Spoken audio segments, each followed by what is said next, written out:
ওয়াসাল্লামের সর্বপ্রথম বুনিয়াদী কর্মসূচি। কোরআনের তেলাওয়াতের মাধ্যমেই নবী আকরাম সাল্লাল্লাহু আলাইহি ওয়াসাল্লাম তার বিপ্লবী কর্মসূচির সূচনা করেছিলেন। কোরআনে কারীমের তেলাওয়াতের মধ্যে আল্লাহ পাক রব্বুল আলামিন এমন একটা শক্তি রেখেছেন যে এই তেলাওয়াত এটা মানুষের বদ্ধ দুয়ারকে, হৃদয়ের বদ্ধ দুয়ারকে খুলে দিয়ে মানুষের অন্ধকার হৃদয়ের মধ্যে আলো প্রজ্বলিত করে দেয়। এই জন্য নবী আকরাম সাল্লাল্লাহু আলাইহি ওয়াসাল্লামের সর্বপ্রথম কর্মসূচি হলো তেলাওয়াতে কিতাবুল্লাহ তথা কোরআনে কারীমের তেলাওয়াত। এবং এটা হলো নবী আকরাম সাল্লাল্লাহু আলাইহি ওয়াসাল্লামের একটা স্বয়ং সম্পূর্ণ কর্মসূচি। শুধু তেলাওয়াতে কিতাবুল্লাহ এটাই আল্লাহর নবী বিপ্লবী কর্মসূচির সবচেয়ে বুনিয়াদী কর্মসূচি ছিল। এই কোরআনের তেলাওয়াতের মাধ্যমেই নবী আকরাম সাল্লাল্লাহু আলাইহি ওয়াসাল্লাম সেই জাহেলি সমাজ ব্যবস্থা বিশুদ্ধ প্রকম্পিত করে দিয়েছিলেন এবং তিনি যে হেদায়েতের আলো জ্বালিয়েছিলেন, যে মশাল পর্যন্ত করেছিলেন, সেই মশালের সর্বপ্রথম অগ্নিস্ফুলিঙ্গ ছিল তেলাওয়াতে কিতাবুল্লাহ। কোরআনে কারীমের তেলাওয়াতের মধ্যে আল্লাহ পাক রব্বুল আলামিন সেই প্রভাব রেখেছেন, সেই শক্তি রেখেছেন। আমাদের মধ্যে অনেক মানুষ রয়েছে এমন যারা মনে করে যে কোরআনে কারীমের তেলাওয়াত এটা অনেকে তো এরকম বলেও থাকে যে অর্থ না বুঝে শুধু কোরআনে কারীমের তেলাওয়াত করে কোনো লাভ নেই। নাউযুবিল্লাহ। কোরআনে কারীমের তেলাওয়াত এটা একটা স্বয়ং সম্পূর্ণ কর্মসূচি। কোরআনের অর্থ বোঝা এটা আরেকটা কর্মসূচি, আর কোরআন তেলাওয়াত করা এটা একটা কর্মসূচি। কাজেই কেউ যদি কোরআনের অর্থ বুঝতে পারে ভালো কথা, কোরআনের মর্ম এবং অর্থ যদি নাও বুঝে এরপরও কোরআনে কারীমের তেলাওয়াত এটা একটা বিপ্লবী কর্মসূচি। এটা মানুষের মধ্যে আমূল পরিবর্তন করবার বুনিয়াদী কর্মসূচি হলো কোরআনে কারীমের তেলাওয়াত। এই জন্য যারা মনে করে যে না বুঝে করবে কোরআনে কারীমের তেলাওয়াতে তারা কোনো লাভ নেই, তারা মূলত আল্লাহর কোরআনকে অবমূল্যায়ন করে। তারা কোরআনে কারীমকে দুনিয়ার আর 10টা গ্রন্থের সঙ্গে একই পাল্লায় পরিমাপ করে। তারা মনে করে যেরকম সাহিত্যের বই না বুঝে পড়লে সাহিত্যের স্বাদ পাওয়া যায় না, কবিতার বই না বুঝে পড়লে কাব্যের আনন্দ পাওয়া যায় না, উপন্যাসের বই না বুঝে পড়লে উপন্যাসের চরিত্র বোঝা যায় না, গল্পের বই না বুঝে পড়লে কেউ গল্পের মজা পাবে না, বিজ্ঞানের বই না বুঝে পড়লে বিজ্ঞান শিখতে পারবে না, মেডিকেল সায়েন্সের বই না বুঝে পড়লে ডাক্তারি বিদ্যা জানা হবে না। তারা মনে করেছে এই সব বিষয়ের মতো কোরআনে কারীম এরকম যে না বুঝে পড়লে বুঝে কোরআনে কারীমের কোনো লাভ হবে না। তা নয়, অন্য সকল বিষয়ের বই না বুঝে পড়লে কোনো লাভ নেই। দুনিয়াতে একমাত্র গ্রন্থ আল্লাহর কোরআন, এটা বুঝে পড়লেও যেরকম মানুষের অন্তরের মধ্যে প্রভাব তৈরি করে, না বুঝে পড়লেও কোরআনের তেলাওয়াতের মধ্যে এমন একটা পাওয়ার আছে যে এই পাওয়ার যার অন্তরের মধ্যে প্রবেশ করবে, এই কোরআনের তেলাওয়াত যার কর্ণকুহরে প্রবেশ করবে, এটা মানুষের অন্তরের মধ্যে গিয়ে আঘাত করবেই এবং মানুষের হৃদয়ের বদ্ধ দুয়ার উন্মুক্ত করার ক্ষেত্রে পৃথিবীতে কোরআনে কারীমের চেয়ে শক্তিশালী আর কিছু নাই। হাদিসের কিতাবগুলোর মধ্যে তার অসংখ্য দৃষ্টান্ত খুঁজে পাওয়া যায়, সাহাবায়ে কেরামের জীবনীতে অসংখ্য দৃষ্টান্ত খুঁজে পাওয়া যায়। হযরত আবু বকর রাদিয়াল্লাহু তাআলা আনহুর জীবন ইতিহাসে ঘটনা পাওয়া যায়। একবার আবু বকর সিদ্দিক রাদিয়াল্লাহু আনহু তিনি মক্কা ছেড়ে চলে যাচ্ছেন। রাস্তার মধ্যে এক লোকের সঙ্গে দেখা, একজন নেতৃস্থানীয় লোক, নাম হলো তার ইবনে দাগিনা। সে বলল, আবু বকর কোথায় যাও? তিনি বললেন যে আমি মক্কায় থাকবো না। কেন থাকবেন না? মক্কার মানুষ জুলুম এবং নির্যাতন করে, অন্যায় এবং অত্যাচার করেছে আমার উপর, আমাকে ত্যাক্ত বিরক্ত করে দিয়েছে, এই জন্য আমি মক্কায় থাকবো না, মক্কা ছেড়ে চলে যাচ্ছি। ইবনে দাগিনা বলল যে না, আবু বকর তোমার মতো লোক মক্কা ছেড়ে চলে যেতে পারে না। তুমি মক্কার মধ্যে মানুষের উপকার করো, অনাহারীকে আহার তুলে দাও, অভাবগ্রস্তের অভাব দূর করো, তুমি অসুস্থ মানুষের চিকিৎসা করো, তুমি মানুষকে সাহায্য করো, তোমার মতো এরকম সোনার মানুষ, মাটির মতো নরম মানুষ, পরোপকারী মানুষ যদি মক্কা থেকে চলে যায়, এটা মক্কার অধিবাসীদের জন্য একটা কলঙ্কের বিষয় হবে, বদনাম হবে তাদের। তুমি মক্কা ছেড়ে চলে যেও না, তোমার কি সমস্যা চলো আমি সমাধান করে দিচ্ছি। ইবনুল জামিল নামক সেই সরদার আবু বকর রাদিয়াল্লাহু আনহুকে সঙ্গে করে মক্কা ফিরে আসলেন। এসে মক্কাবাসীকে বললেন যে দেখো, আবু বকর সে একজন ভালো মানুষ, তার মধ্যে এরকম সোনার মানুষ হয় না। এই লোকটাও যদি তোমাদের অত্যাচারে অতিষ্ঠ হয়ে মক্কা ছেড়ে চলে যায়, তাহলে গোটা আরবের মধ্যে মক্কার মানুষের বদনাম হয়ে যাবে যে আরো আবু বকরের মতো একজন ভালো মানুষ মক্কায় থাকতে পারে নাই। এই জন্য আবু বকর মক্কায় থাকবে, আমি দায়িত্ব নিচ্ছি, তোমরা কেউ আবু বকরকে ডিস্টার্ব করবে না। মক্কার লোকেরা বলল ঠিক আছে, আবু বকর থাকবে, থাকুক। আবু বকর আমাদের বাপ-দাদার ধর্ম ত্যাগ করে মুহাম্মদের ধর্ম গ্রহণ করেছে সাল্লাল্লাহু আলাইহি ওয়াসাল্লাম, আমরা না হয় সেটাও মেনে নিলাম। আবু বকর মুহাম্মদের ধর্ম প্রচার করে, আমরা না হয় সেটাও মেনে নিলাম। কিন্তু আবু বকরকে আমাদের একটু ছাড় দেন, ছাড় দেন। বর্ষার মতো কোনো কিছু নেই দিলে মামুন আস্তে আস্তে এক এক করে যাও, ভিতরে ভিতরে যাও, আস্তে আস্তে পাওয়া যায়, এক এক করে ভিতরে যাও। তার ঘরের মধ্যে দরজা আমরা বন্ধ করি, সে ঘরের বাইরে বারান্দা অথবা উঠোনে দাঁড়িয়ে বাবা রে, আস্তে আস্তে এক এক করে ওই ভিতরে যাও। এইভাবে উন্মুক্ত স্থানে সে কোরআন তেলাওয়াত করতে পারবে না। ইবনুল জামিল জানতে চাইল কারণ কি? ঘরের মালিক আবু বকর, ঘরের মালিক আবু বকর, তার জায়গায় সে দাঁড়িয়ে কোরআন তেলাওয়াত করবে, তোমাদের সমস্যা কি? আস্তে আস্তে ভিতরে যা। মক্কার লোকেরা জবাব দিল যে না, আবু বকর ঘরের উঠোনে দাঁড়িয়ে কোরআন তেলাওয়াত করতে পারবে না, মামুনুল কারণ সে যদি ওই যে শুরু করে সামনে যা, সামনে যা। আবেগ ভাষা কণ্ঠে যখন আবু বকর কোরআন কারীমের তেলাওয়াত করে, তখন অবস্থাটা এমন হয় চুম্বক যেরকম লোহাকে তার নিজের দিকে আকর্ষণ করতে আরম্ভ করে। আবু বকর যখন তার ঘরের উঠোনে দাঁড়িয়ে আবেগ ভাষা কণ্ঠে হৃদয় উজাড় করে দিয়ে কণ্ঠ খুলে আল্লাহর কোরআনের তেলাওয়াত করতে আরম্ভ করে, তখন আমরা আমাদের ঘরগুলোতে আমাদের ছোট ছোট শিশু সন্তানদেরকে পর্যন্ত আটকে রাখতে পারি না। চুম্বক যেরকম লোহাকে তার নিজের দিকে আকর্ষণ করতে থাকে, ঠিক তেমনি ভাবে আবু বকরের কোরআনের তেলাওয়াত আমাদের ঘরগুলো থেকে ছোট ছোট সন্তানদেরকে পর্যন্ত আকর্ষণ করে আবু বকরের ঘরের দিকে টেনে নিয়ে যায়। আমরা এটা বরদাস্ত করতে পারবো না। আমাদের ঘরগুলো থেকে আমাদের নারীরা, আমাদের শিশুরা পর্যন্ত আবু বকরের ঘরের দিকে কণ্ঠপালের মতো ছুটতে আরম্ভ করবে।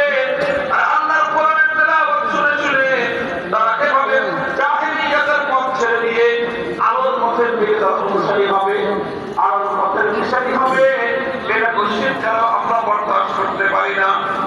মোহতারাম হাজিরিন, ইতিহাস থেকে কথাই বলে অসংখ্য অগণিত ভাষাবিদয়ের মানুষ যখন তাদের সামনে আল্লাহর কোরআনে কারীমের তেলাওয়াত করা হয়েছে, সেই পাথরের মতো ভাষাবিদয়গুলো পর্যন্ত আল্লাহর কোরআনে কারীমের তেলাওয়াতের মাধ্যমে মোমের মতো বিদরিত হয়ে পড়তে আরম্ভ করেছে।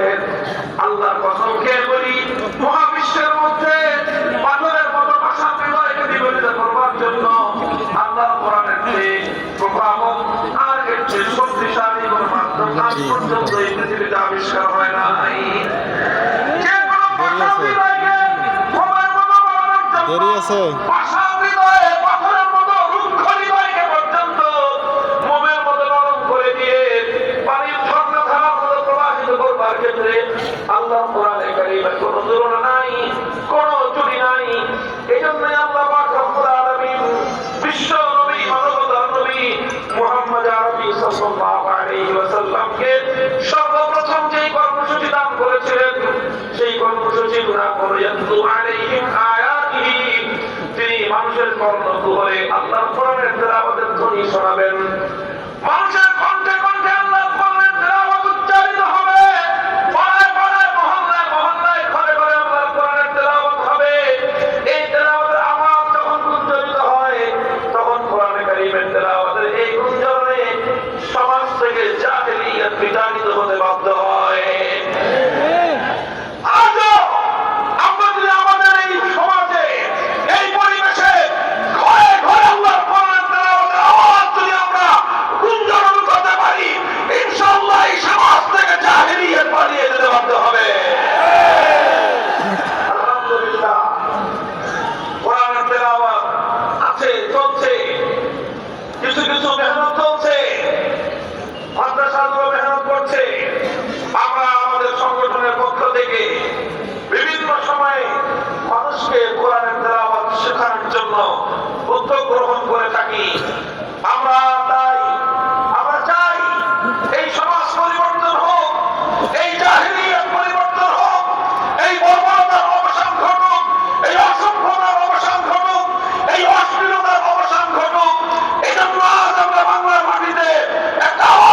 শুরু হবে। ইনশাআল্লাহ। জাহেলিয়াত এবং বর্বরতা মূল উৎপাদন হওয়া শুরু হবে। এটা আমরা শুধুমাত্র দাবি হিসাবে বলছি, কিন্তু বলতে বলতে আমাদের এই কথা যদি কর্তৃপক্ষের কান দিয়ে প্রবেশ না করে, কানে কিভাবে পানি ঢোকাতে হয় সে ব্যবস্থা তৌহিদি জনতা, কোরআনপ্রেমী জনতা গ্রহণ করতে বাধ্য হবে ইনশাআল্লাহ।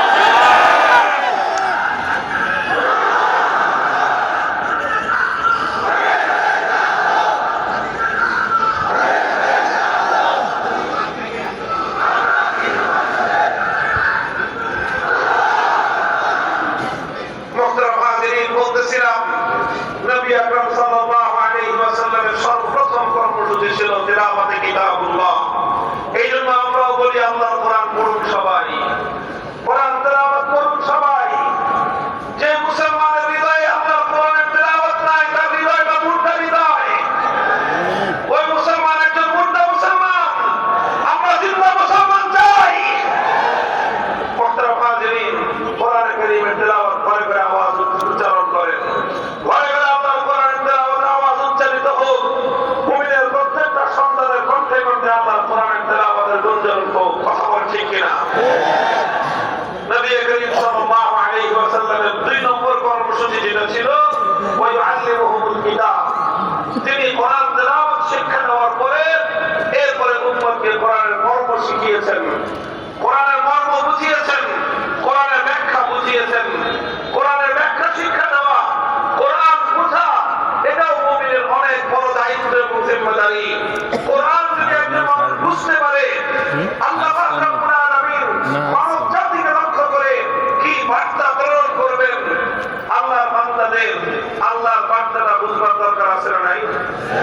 বলেন, আল্লাহর পক্ষ থেকে আল্লাহর বান্দাদের উদ্দেশ্যে যেই বার্তা আসলো, যেই পয়গাম আসলো, আপনার রব আপনার নিকট একটা পয়গাম প্রেরণ করলেন, এই পয়গামটা আপনার এবং আমার বোঝার দরকার আছে না নাই?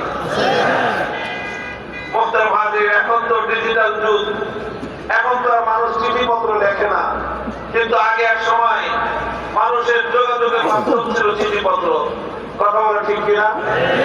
যারা প্রবাসে থাকতো, ইউরোপে, আমেরিকায়, মধ্যপ্রাচ্যে, সৌদি আরব, কুয়েত, কাতার, লিবিয়া, সিরিয়া, ইরাক, এই সমস্ত দেশে থাকতো, তো এখান থেকে কখনো মা তার সন্তানের উদ্দেশ্যে চিঠি লিখতো, অথবা সন্তানের পক্ষ থেকে মায়ের কাছে চিঠি আসতো। গ্রাম বাংলার অনেক মায়েরা শিক্ষা দীক্ষা জানতো না, পড়ালেখা করতে পারতো না, নিজের চিঠিটা পড়তেও পারে না, কিন্তু কোন একটা সন্তান যখন তার মায়ের কাছে একটা চিঠি লিখতো, এখনো যদি কোন সন্তান তার মায়ের কাছে চিঠি লেখে, তো মা ওই চিঠিটা নিচে পড়তে পারে না, গ্রামের যে লোকটা পড়ালেখা করতে পারে তার কাছে নিয়ে যায়, একটু পড়ে শোনাও আমার বাবা, আমার সন্তান পরিচর্যটা কি লিখে পাঠিয়েছে। মা একবার শুনে তার হৃদয় জোড়ায় না পড়ে আবার পড়ো, আবার শুনেছে তাও হৃদয় জোড়ায় না পড়ে আবার পড়ো। বারবার একজন মা তার সন্তানের পক্ষ থেকে প্রেরিত একটা পয়গাম, একটা চিঠি শুনতে চায়, কারণ সন্তানকে ভালোবাসে মা। সেই সন্তান মাস মাস ধরে, বছরের পর বছর ধরে প্রবাসে থাকতেছে, ওই সন্তানের পক্ষ থেকে একটা চিঠি আসলে সেই চিঠির মর্ম বুঝবার জন্য, সেই চিঠির কথাগুলো একবার একটু মায়ের কানে শুনবার জন্য, সেই চিঠির কথাগুলো একবার একটু পড়বার জন্য একজন মা অধীর হয়ে যায়। কথা বলেন ঠিক কিনা? মুহতারাম হাজিরিন, তো একজন মা যেরকম তার সন্তানের পক্ষ থেকে প্রেরিত একটা পয়গাম বারবার বুঝবার জন্য অধীর আগ্রহ নিয়ে সে অপেক্ষার প্রহর করতে থাকে, বুঝবার জন্য সে পাগল পারা হয়ে যায়, অথচ আমাদের নিকট আমাদের রব্বুল আলামিন কোরআনে কারীমের মধ্যে এরকম এক মহান পয়গাম দুনিয়ার প্রত্যেকটা মানুষকে উদ্দেশ্য করে আল্লাহ পাক রব্বুল আলামিন আরশের উপর থেকে প্রেরণ করলেন।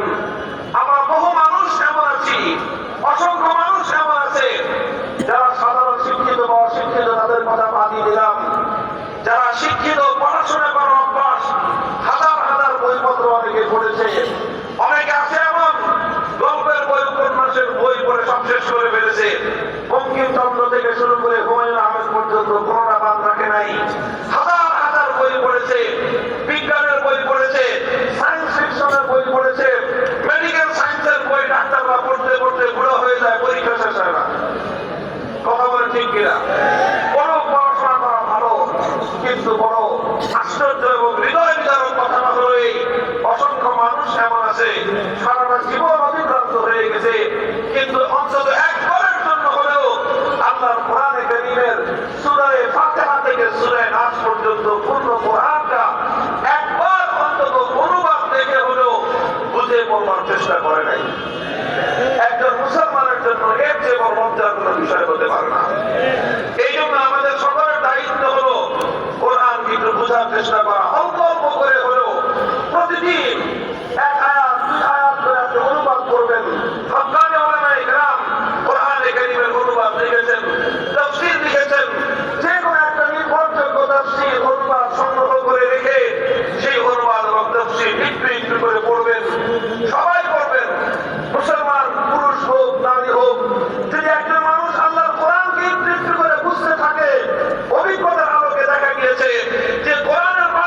জাতীয় কোনো জিনিস নেই।